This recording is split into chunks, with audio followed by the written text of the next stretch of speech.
Hello, I'm Amy. I'm a drama therapist. Welcome to my channel. This is Play It Through. We are starting a new series on tiny traumas. Not the big T traumas like wall, but the small T traumas that might be everyday events like falling off a bike, which is our topic today. So most people that experience this will not be traumatized. Falling off a bike happens to most people who learn to ride a bike. Usually in the early days when you're still in that wobbly phase, maybe again later if you get clothing caught in the gears or something else happens, you might have a time when you fall off. And for almost everybody that experienced this, they are not traumatized by the experience. But for some people, there might be a reaction that is more of a shock and that's harder to just get back up from and get back on the bike. So it's for those people that we're looking at for this video. There's a few things that we're going to use to explore this. So I've got an interview with somebody called Rosie Greene who's going to sort of share her story. And I've got this book, Trauma Through a Child's Eyes by Peter Levine. And we're going to be looking at some of the advice in there about what to do if your child falls off a bike. So how do you regulate? How do you try and make sure that they don't become one of the traumatized people? How do you help them process what's happened? Let's start with Rosie's story. Hi, I'm Rosie. I'm 27 years old and I fell off my bike when I was about 13. On the day it happened, I was on a cycling party for my brother's birthday. My brother has autism and I am dyspraxic myself. We were cycling with other boys with various disabilities too, so it was a bit of an adventure. We were cycling in Alice Holt Forest Country Park along one of the cycle tracks, and a boy much younger than me, probably about 8 or 9, came straight towards me and knocked me off my bike. I fell basically straight into the ditch, and off the boy went with no apology whatsoever.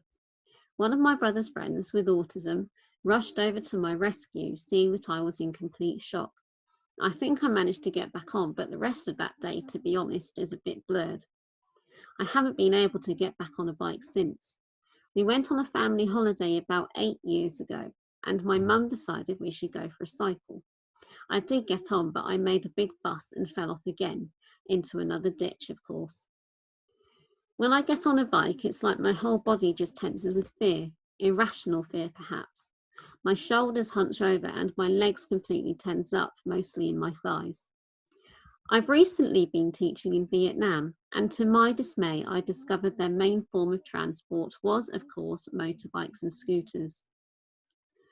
I fell off on my first day while practicing on my boss's bike and I refused to drive them. I did, however, manage to get on the back of the bikes my friends drove, so much so I could swing myself on with confidence after a few months. But I couldn't quite muster the confidence and courage to be the driver myself. One day in Vietnam, my friends asked me to carry our dog, back then a puppy, on the back of one of the bikes.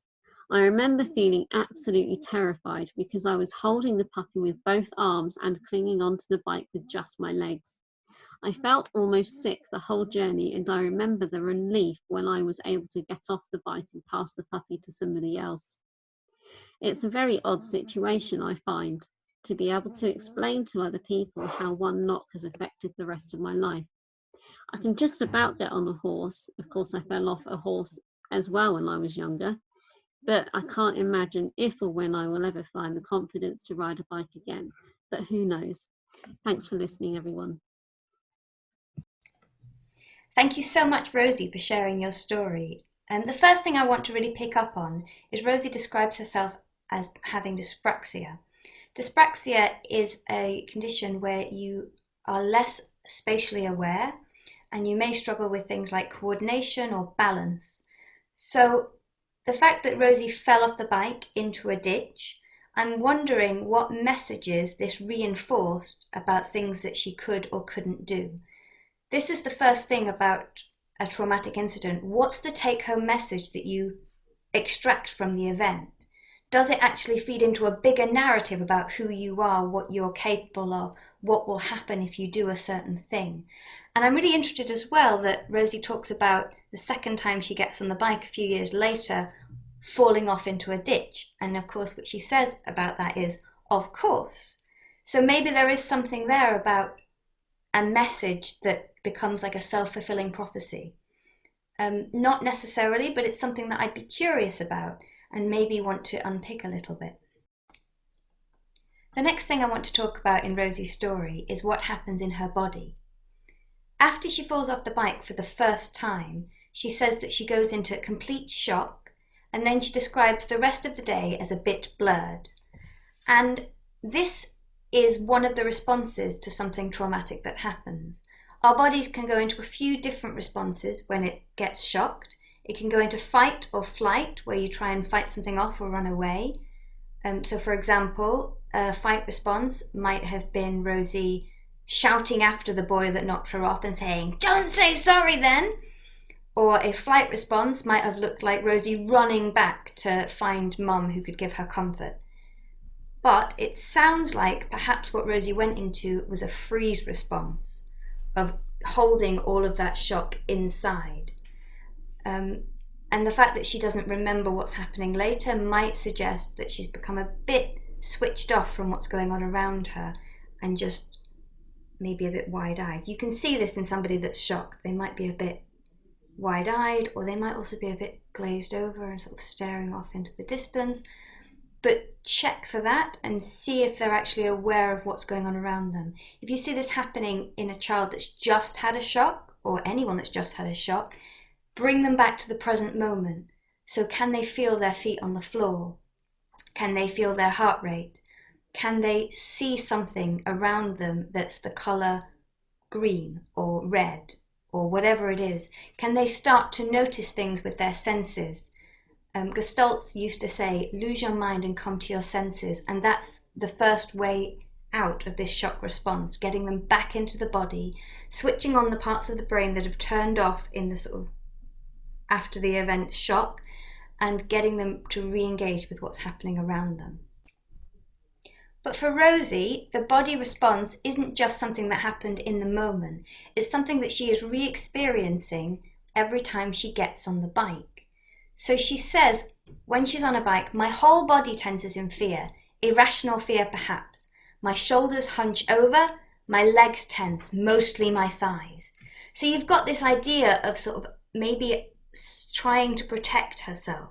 Shoulders coming forward is like trying to almost curl up, and gripping thighs is maybe that's on the bike where she was trying to hold on. But these things that the bodies do to try and protect themselves, to curl up, to make themselves smaller and shield themselves from what's going to happen. Sometimes these sorts of things that happen in the body are an incomplete action. So perhaps there literally was an attempt between the bike wobbling and falling into the ditch where Rosie's body did try and protect itself, but maybe there wasn't time to complete that. So this action repeats every time the body finds itself back in that situation. I'm not sure, I've not seen Rosie on a bike, but it's again something I'd wonder about. If this is happening, then I would be aware of, can you tune in to what's happening in the body? So if you get on the bike and your shoulders begin to come in, can you just stand on the bike or sit on the bike, stationary if necessary, and try and breathe into that until it relaxes a tiny bit? And there shouldn't be any pressure to go anywhere or do anything. Maybe an exercise bike would be easier for this, so it's not going to fall, it's not going to go anywhere.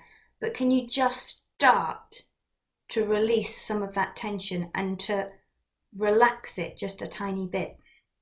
Or can you go the other way? So if you feel the need to curl it up, can you actually really curl it up and grip the handlebars and just stay there for a moment and think, this is what I wish I could have done, and then come out of it? It's worth playing around with both things, or maybe even a combination of both, of allowing yourself to complete the action and then coming back to, and now can I breathe? In the Thailand example that Rosie talks about, she describes herself as absolutely terrified when she's holding the puppy, this is. And she says she felt sick the entire time. So then there's something else going on, not just muscular, but perhaps inside in terms of heart rate and in terms of digestion, if there's a sickness and a nausea coming up.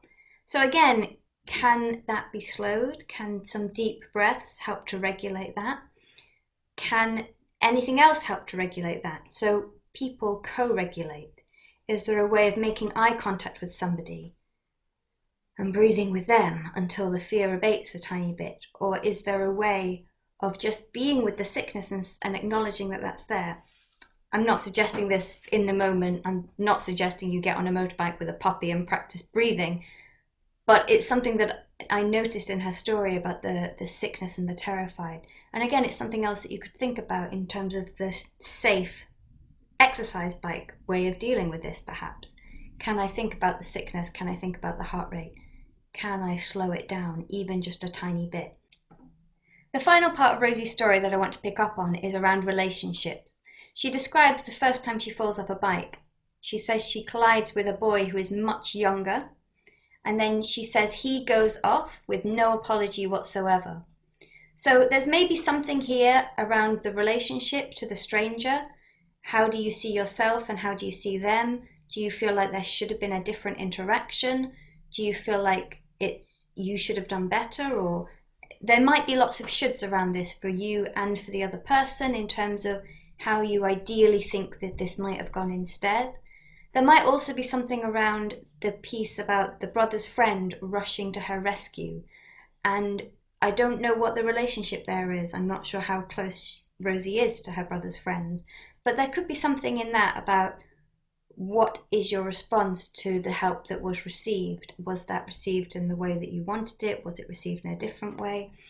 These sorts of things, if there is something that you think, I wish it had been like this, drama therapy can sometimes be a way to redo that. So to recreate it, perhaps as a story, perhaps as a written journal entry, perhaps just in your mind's eye, perhaps you actually want to recreate it or stop motion it or however you want to do the story, but to actually say, this is how I wish that event had gone. And maybe there's something there in repairing whatever the relationships were that were perhaps not the way that you ideally wanted them. I'm going to move from talking about Rosie's story to talking about Peter Levine's book, Trauma Through a Child's Eye, which has this amazing section on falling off a bike. So we're going to be telling this story, which is the story of Dory.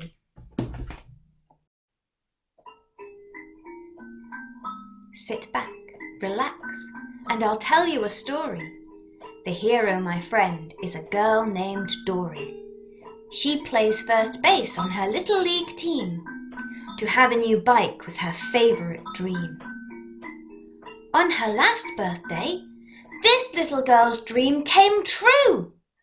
She got a new bike that was bright, shiny blue. She jumped on the bike and rode down the block, faster and faster than the bike hit a rock. She felt the wheels skid. She flew off the seat. Then she landed real hard on the street. She hit the pavement with a big thud. Then she saw that her knees were covered in blood. She started to cry, but the sound wouldn't come. She couldn't breathe and her body went numb. Like Oscar a possum, she started to freeze. Later that day, Dory felt bad. She also felt sad and then very mad. On her new bike, things had happened so fast that she could do nothing at all except crash. It wasn't her fault, but she took the blame. When she thought of her bike, Dory felt shame. If something like this ever happens to you, can you tell Mum and Dad what you might do? After you shake, you can jump, you can run, you can hide like a rabbit or play in the sun. You can kick, you can cry, you can laugh, you can feel. You can dance, you can sing, or do a cartwheel. Peter Levine talks about how you can use this book to help children who have fallen off a bike.